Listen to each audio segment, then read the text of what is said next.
Okay, so the next question is for Ginny, and I'd like to know, I want to move on to working with an artist, the kind of work that you do where an artist looks at the work that they do and thinks about the goals that they might have. And I'm wondering, how do you work with artists to set their goals?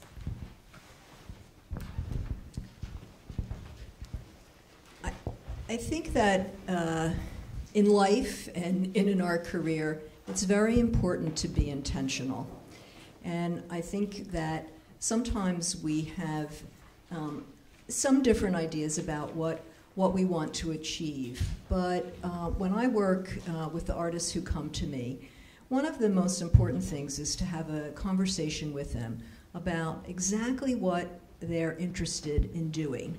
In other words, is it all about selling work, or is it about having exhibitions in galleries, college or university galleries, commercial galleries?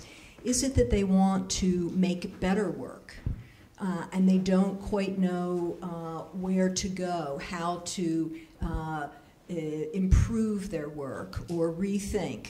I just was doing a portfolio review at ProArts 2 weekends ago, and a glass sculptor came to have me review her work, and she said, I really want to work larger, but it's so expensive. And I said, well, why don't you do multiple different smaller pieces and pull them together? In other words, she needed to rethink how she was approaching her work and how to make it larger without breaking the bank. And so I was happy I was able to hear what she was saying and know what she was interested in, because I always ask artists, how may I help you? What do you want to do with your career? And I think it's important both for artists to write down their goals and then really articulate them to me, because sometimes in the articulation, their goals change. Sometimes you have lofty goals, but you're not ready to get there. Sometimes you need to take a couple steps back, work on your website, redo your resume, improve your artist's statement. Very, very important. Do you have a good business card? Have you been cataloging your work? Do you know where your work is going to be going after you leave this planet? In other words, do you have a plan? And so I really try very hard to make sure that we cover all of that, and then we set up a plan on how we're going to accomplish the goals that the artist has. And it's going to differ for everyone. Anything that you need to say to that topic? Because we have other questions. Yeah, I was just going to say that that's very similar to the way that I work with my artists, but I sort of add something into it. It's maybe because I'm working with a group of artists who never really thought of themselves as artists, or thought that they would pursue it as a career, or are coming to it as a third career, after retirement or late in life. One of the things I think is really important, and you should be doing, is having studio visits. Invite curators over, invite other artists, and it's not that you're trying to bring people into a perfect body of work and sell it to them. You just want to know what people see when they see your work and have that conversation, because that'll help shaping the idea of where your market is, what you're about, and what your goals are. And have that conversation with a huge variety of people, because it's really interesting to see how different people see the work and see where they think it should be placed. And it's fun, right? I think that that's a great idea. I would not be able to curate exhibitions if I had to make studio visits any longer. That's what we did, 30 years ago. But I think one of the key things is get images to somebody you're asking to do a studio visit with. And if you want to hire them, certainly that's absolutely critical. And I certainly do that. But not every person you want to have come do a studio visit with you is going to be able to do that. That's why the website is so important for all of you. So I think these are all great points, and when I work with artists, I try to start with the end in mind, or the goal in mind. Trying to figure out, what they want to do. I usually look at the work, and most artists, like I think pretty much everyone here in this room, has a website and have works online. And I look at them, and I look at at the resume, and I look at their presentation, and I look at everything that's there. And usually I would get a decent sense of where they are, where they've shown, what they've done, what the work is like, and also where the work could fit. And so when I meet with them, it is where they want to be and what their goals are, and then trying to start from there, going backwards to sort of figure out what the steps should be along the way. But I think also, having been through the process myself, first of all, when I look at their work, I might have ideas that they haven't considered. And I might see other possibilities that they didn't even think about. And I am a huge believer in artists also being entrepreneurs and business owners. And I think that one of the things that's really valuable for artists is to show their work and show it early, because every time you see it on someone else's wall, you'll see it in a new light, and you'll have a much better sense of what works and what doesn't, and it will help you improve over time. So I think that my mantra, or what I believe in, is really reducing the process into easy to follow steps. And one of the things that I think really helps artists, when I ask artists, what to talk about their work, oftentimes we are so involved with it emotionally and the process that artist speaks about what the art means to them, but it's harder for them to articulate what the art means elsewhere and otherwise and in addition. And one of the exercises I do, where I think it's reducing it to easy to follow steps and also giving someone a way of going about it, is I suggest that if they have sold before, they go and ask their collectors for a testimonial, because I find that oftentimes it's going to be easier for your buyers to articulate what your art does for them than it might even be for you. So this is just one example. I believe in reducing the process into easy to follow steps. And I think the process is oftentimes a similar process, because there are so many pieces that are involved. Okay, thank you. My next question is directed to Celine, and it's more of a strategy question. And I'd like to know, in your position as Artist Development Director, how do you help artists move forward in their career? Maybe you have some examples you can give us. Well, because everybody is a different place with a different vision of what they want out of it. It's always very specific to the artist for me. The artists that I'm working with want exhibitions. They want their work to be seen. So it's sort of identifying where their audience is, whether it's something that's more corporate or commercial, or whether it's something that's more curated. And then actually just networking, finding the people in those worlds that they can connect with so that they can come, be active in it. But it's really specific to what you want. I have some artists that I work with who really just want to sell pieces, want to sell reproductions, and that's great. So we really focus on having their website have a store. It's the really simple things that they didn't think about. They thought, oh, well, they'll call me or it's like, no, let them buy it right away. Why not? And then I have artists who are really interested in developing a body of work that they can approach a gallery with to do an exhibition, where it's a one-person exhibition. And that's a different process. That's about talking more about the artist's statement and what is your work about and how can we pull this body of work together as an exhibition. So it depends on what you're looking for. Okay, how about The other two, do you have any examples of a career of a particular artist and a strategy that an artist might use to move forward in their career, people that you're familiar with?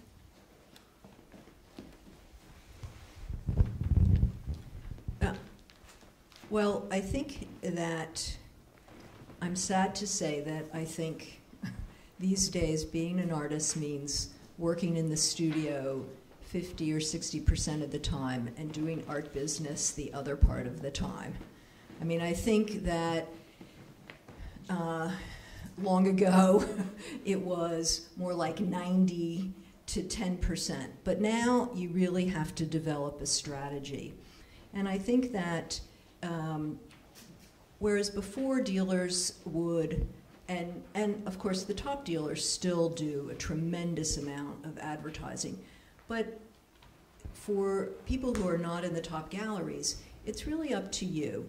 And one of the artists that I worked with really began by me looking at his work, making recommendations, me pulling his portfolio apart, really saying you can't put these things together. They're too similar. You need to create a different kind of flow.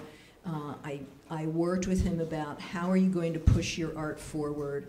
What are you going to do? What kind of work will attract which kind of collector or which kind of gallery? I made very, very specific recommendations. And over a 6-year period, and I know that seems like a long time, but that's often how long it takes to really push your work, develop markets. He's done a lot of advertising himself online and sending newsletters around to all kinds of different groups of people who he thinks might be interested in his work. So he's done a lot of the advertising work himself. But all the way along the line, he's come back to me. What do you think of this body of work? How do you think I should promote it? Where should I send it? I'm always, because I worked with him, I'm always sending him shows that I hear about, strategies for him to follow. I think that a one-on-one relationship with an art consultant can be very helpful if you really have the goal in mind that you want to be better known, you want to get your art into different galleries. He's been successful. He now has a gallery in Miami, a gallery in Toulouse, France, and a gallery out in California. Because of the way we've worked together and because of the way he himself has undertaken tremendous initiative to get his work out there. And one other website that I forgot to mention earlier is the Saatchi website. Now, I know that some of you, it has changed recently, I understand, but he has also sold work overseas and in the United States from the Saatchi website. So I think as much as you can get your images out there, it's a terrific way to become better known. So I have to say I haven't worked with anyone other artist for a period of 6 years like you have. When I consult artists one-on-one, it really varies, and it could be very specific topics, or it could be longer term. It could be answering specific questions they may have. It might be pricing related or positioning or any particular topic. Or it might be, looking at a strategy and looking to really clarify where their art would fit in the marketplace and how to really create buzz for it and spread their work and how to get them shows. And I think just doing the shows, they will, first of all, I help artists get shows, those who I usually work with, for a longer period of time. So it's getting the shows, but it's not just getting the shows, it's also getting the most out of every show. And the most means really spreading the word and getting attention and getting the right audience in front of it. And again, it depends on what it is and what the goals of the artists are. So everything coach artists, I coach through first-hand experience because they're all things I've done myself, and so I know they're possible, and I know how to go about them and how to simplify the process, whether it's press releases or whether it's how to keep your art in front of people on an ongoing basis, online and offline, and I think that's critical, and that's been mentioned here. And when I do my mailings, I don't send everybody the same newsletter. I really categorize my mailing list, and I make sure that I keep in front of my collectors, but I also keep in front of art consultants, and I send them different information. And in front of galleries I'm targeting, and whatever the case might be. So basically, it depends on on the duration of the consult. It could be anything from an hour to an ongoing process, and I've done both. So I do see artists go through similar steps.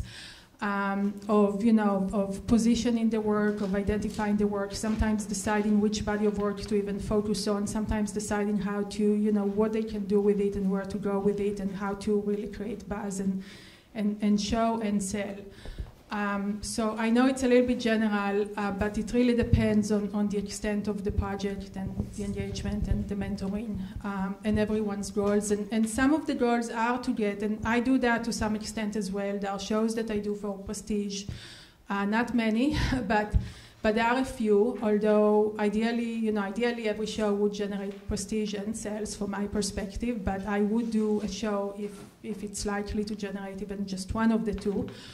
So there are some shows I do for that purpose, and it's important to know which shows these are, because if you're going to do dual shows, it can add up really quickly. So you want to be really focused, and you want to know who curates the show and what they're looking for. So you want to do your homework and research. So I think it really spans the gamut in that sense. But what's interesting is I work not necessarily, most of the people I work with are artists, but some of the people who attend my workshops, I've had doll makers, I've had quilters, I've had a furniture designer, and it's interesting because there is a lot of commonality. So I think once you understand the process, and you can reduce it to easy to follow steps, then you can save someone a lot of time in the process. Okay, thank you. My next question is for you, Laurent. You recommend going beyond traditional galleries, and I'm wondering if you can recommend specific alternative spaces. Yeah. So I believe in using multiple sales channels, and I do help artists with commercial galleries, and I do use commercial galleries. I show with commercial galleries. One of the channels I spoke about is art consultants, because I find that it supplements my sales through galleries, and I find them easy to work with, and that more virtual model really suits me. And also, and also the fact that when they buy art, they buy in multiples. And just to give you a sense, it's not unusual to sell 10 to 20 works at a time when you work with an art consultant. In fact, it's more unusual to just sell one or two. But other channels that I coach artists on, and they are covered in my workshop, and they are covered in my one-on-one consultation with artists when it's relevant, is I help artists generate passive sales by leasing their artwork, and usually these are companies, although sometimes they are movie sets.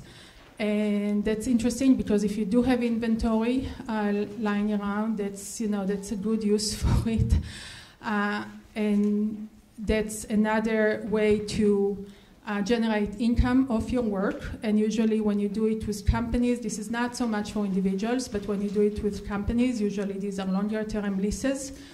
They tend to be 2-year leases, and by the end of the 2 years, they basically paid you for the art, and if they want to then purchase it, they usually would pay you another 25%. And if they don't, that's even better, because you can lease it again to someone and get paid for it again before you sell it. So that's just another, sales channel in my mind. And it also introduces your art to a bigger audience. And when you work with movie sets, it has different advantages. And the lists are much shorter, but that's a different option. Some other channels is I help artists understand how to properly work with publishers, because again, that's an area you want to be really careful with. And I have to say, I've seen agreements from publishers that I really felt bad for, knowing that some artists have signed them, because you do need to be careful when you do that. And the percent they're offering you on these agreements, that's really just one part of the package, and just one thing you have to look at. There are many other components. The duration of the agreements, what type of rights you give them, you want to be very specific in what they are. But done properly, they can be another income stream. What I find more lucrative is self-publishing your art. And again, you sort of have to know how to do it. And when I started, I didn't start off the bat with the right business model for it. And I do find that it takes a business model to do it, to really optimize the results.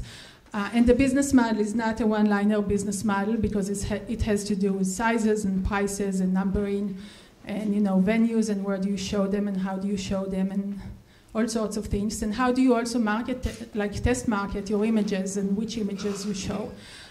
So I find this to be another potentially significant revenue stream, especially until your art sells for many tens of thousands of dollars, because it lets you sell your art over and over. It also exposes it to a bigger audience. It actually helps you show more and spread the word and create additional buzz. It also helps you test market your images, and that's something that originals just can't do for you. There is one original, and by the time it's sold, you don't have it anymore. So there are other venues. I mean, people who do plein air painting, there are a lot of plein air events, and I think pretty much every year there are more of them, and usually they come with a sales venue. And they also provide valuable networking opportunities, and I think for people who do that, it's another channel and venue. So I just wanted to say, there are different ways to go about it. I often find that art sells just as well from non-commercial galleries than it does from commercial galleries, and it might not be the same art, it might not always be originals.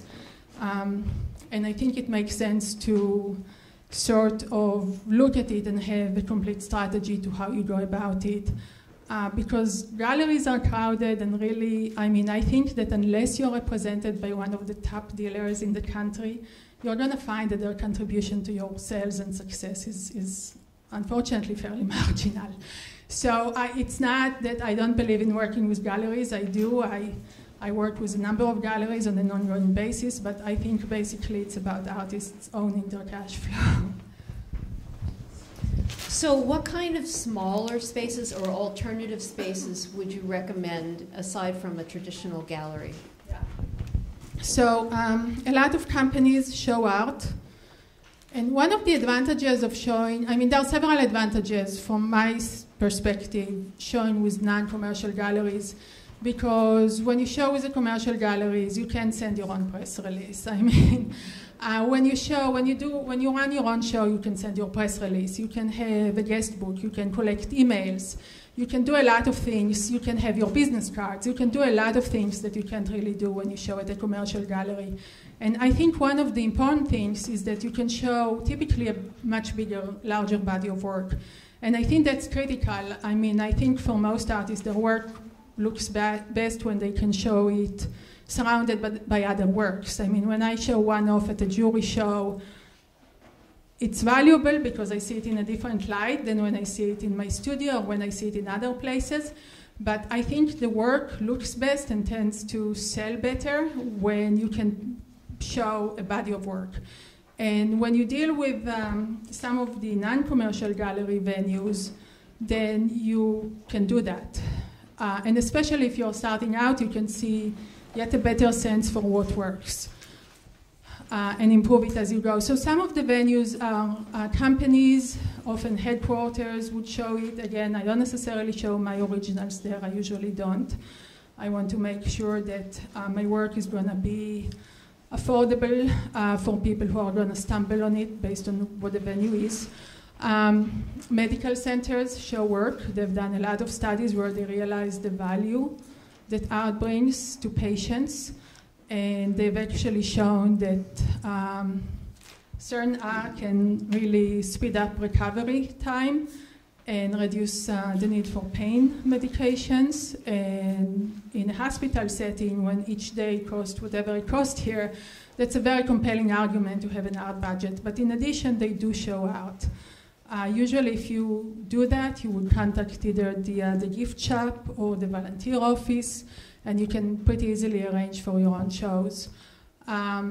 So these are some venues. You know, if you're looking for other non-commercial venues, they can be art centers. There are all sorts of venues. I basically do recommend that artists show often and early. I think the only venues I don't recommend artists show in tend to be restaurants because they tend to be darker. I don't recommend artists show in spas because of humidity. But wherever there is a lot of traffic, and depending, of course, on what your work is, and I can further fine-tune it when I work with artists one-on-one, but there are a lot of spaces that have a lot of traffic. They either don't take any commission or they take very low commission, and they offer advantages for artists to show in. Thank you. Do you have any alternatives that you can recommend, Ginny or Slee? I don't know that.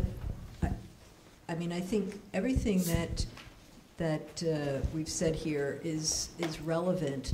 I just want to tell you, though, for example, some of you may not know that the Morris Museum in Morristown now has on their website a call for objects from artists. And I just had lunch with the director, Linda Moore, last week, and she was telling me that they're constantly looking for new art for a variety of shows that they're doing. So I recommend that you look at that. The Noise Museum in southern New Jersey also has a lot of calls for artists. All of the colleges and universities in New Jersey well, not all, but many of them have active galleries. And so you should be aware and checking those sites, try to get on those mailing lists. I know that Kane University, too, has several different galleries that they need to fill, and I think it's a great idea if you, again, go over, meet the director, talk with them, become friends, and potentially propose an exhibition, a one-person show, a group show with a group of the artists that you know who are doing similar kinds of work. I think there are many ways to conquer this and show in a spot that will have traffic and interest and will show your work properly. Thank you. Ginny, my next question is for you, so you can keep standing. I want to know what we can do to increase our chances of getting chosen for a curated exhibition. I think, actually, Marcia, I've covered a lot of it. I think the most important thing is to present your material that is the material that a curator has asked for. I think it's very important to make sure all your ducks that are in a row when you're applying for a show. There was a wonderful quote that my daughter's swim coach used to use, and I think it applies to all of us. He used to say to his swim team members, success occurs when preparation meets opportunity. You must be prepared. I think that at all times, whether you're applying to a show or whether you are just working on getting a show, make sure that you have about 15 works that are ready to go. If sometimes shows fall through and a curator needs a show, they might call you and say, do you have 15 pieces that I could borrow for a show next month? So I think you always need to have things ready. I think you need to make sure that you have everything cataloged properly. You get the height. It's always height times width times depth. Make sure you get the measurements proper. Make sure that you have insurance and prices. Insurance value and price must be the same. The insurance company will insist on that. So you need to make sure that you know where your works are. I think that, and this is one of the things that I said to Marcy I wanted to talk a little bit about, so I'm going to just jump in here. One of the things that I've noticed with artists is they don't necessarily take advantage of when they've gotten into a show. They don't necessarily take advantage of the fact that they have work in a show, whether it's one work or 10 works. Please make sure that you have business cards with you. A lot of artists I know show up at exhibitions, whether they're in the show or not, with no business cards. This is not a good plan. You need those cards. If you're showing in the exhibition, be there early. Say hello to the curator. Make sure you stand near your work so that when people come around looking at the work, you get a chance to talk to them. You don't know if they're going to be other artists, curators, collectors. It doesn't help if you're by the hors d'oeuvre table and somebody wants to talk to you about the work. I know that seems a little crass in a way, but really you're there to do business. And that means being available. I once stood by a work for 20 minutes waiting for an artist to show up, and he never showed up. I wanted to borrow the piece for a show, and I knew he was there somewhere, but he just never came around to stand near his work to talk with anybody who was there to speak with him. So I think it's really important that you take advantage. Your friends need to know that you want to say hi to them, but really you're there to talk to and meet new people as well. So you just want to make sure that you're there. And please, one of the best ways to make an impression is to follow up with people who hand you business cards. Say, it was great to meet you last night at the opening. I look forward to seeing you again. Thank the curator.